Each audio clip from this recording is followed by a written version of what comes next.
discussing any issue, there are primitive and inferior ways of arguing your case, and then there are logically sound ones. Of those most primitive and dishonest methods, censorship is probably the most despicable.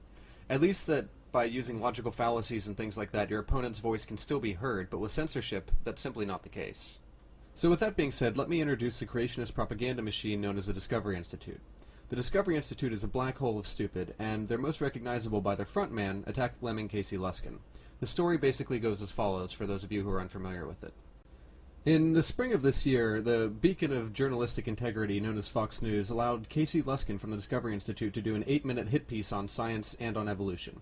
He had no opponent on the broadcast to point out his many flaws, only the host who basically echoed his every point. Now, because Fox was ready to abandon the opposing point of view, also known as reality, I took it upon myself to set the record straight and make a video exposing exactly what had happened.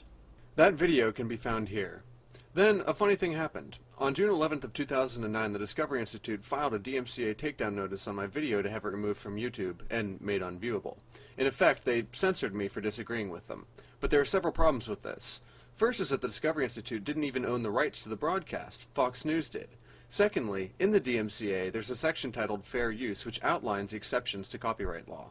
Some of those exceptions are if your video is non-profit, if it's educational, or if it's what's called comment and criticism. Because my video fell under 3 exemptions where only 1 is needed, it's unambiguously fair use and legal for me to use. Now, I pointed out all of this in a follow-up video which can be found here and in the video description. Now, the Discovery Institute immediately went on the defensive, claiming that no one knew what they were talking about and that the Discovery Institute didn't file the claim on behalf of Fox. Ironically, for the first time in the history of the Discovery Institute, they were actually telling the truth, and nobody had any clue exactly how obscene their actions really were. So I immediately contacted a lawyer who's willing to represent me for free of charge. He advised me to get a hold of the DI's takedown notice, which is the claim that the Discovery Institute has to file, under penalty of perjury, that they believe my video was a copyright violation and legally needed to be taken down. Now, when we saw their claim, it was literally hysterical. Attached is an unaltered version of the document, which can be downloaded and shared via the video description. As you can see, the copyright claim was for me showing an 8-second long clip of their logo parodying LOL cats. In short, it was their logo with the term invisible research written on it. So this makes the matter pretty cut and dry. They had absolutely no grounds to censor me, and using a logo is perfectly permissible. There aren't even any fair use exemptions needed to use a logo.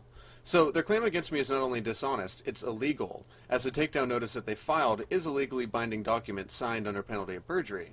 So considering that the Discovery Institute is staffed extensively with lawyers, not many scientists of course, it's extremely unlikely that they didn't know my video was perfectly legal and that their claim was illegal. But even with that being said, Napoleon once said, "Never ascribe to malice that which can be explained by incompetence," and I couldn't agree more. In other words, when somebody does something that can only be explained by them being an idiot or by deliberately wrongdoing, it's far more likely that the person's just stupid and meant no harm. So then the question becomes, is that the case here? Did the Discovery Institute know that their actions were illegal and do them anyways simply to censor me? Or are they truly that incompetent and really thought showing a logo in a video on YouTube was a copyright violation?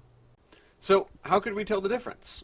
Easily. If the Discovery Institute thought that showing a logo without permission on a YouTube video was illegal, certainly they'd never do it on one of their own YouTube videos, would they?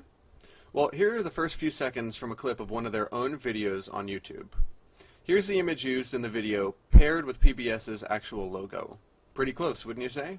See, if the Discovery Institute really thought using logos violated copyright law, they surely wouldn't use logos in their own videos. After all, that would be, according to them, theft of intellectual property and illegal. Their own video proves beyond all reasonable doubt that the Discovery Institute knew that displaying logos is perfectly legal. They simply wanted to censor the opposition and chose to illegally file a copyright claim against me to do so, knowing full well they had no right to do so. And here we are, pretty much. I mean, the board is set and the pieces are moving.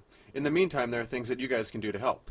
Basically, share this video and the takedown notice. Send it to your friends, and if you have a popular blog like, say, PZ Myers, please post this video so that the word gets out and the Discovery Institute thinks twice before censoring others.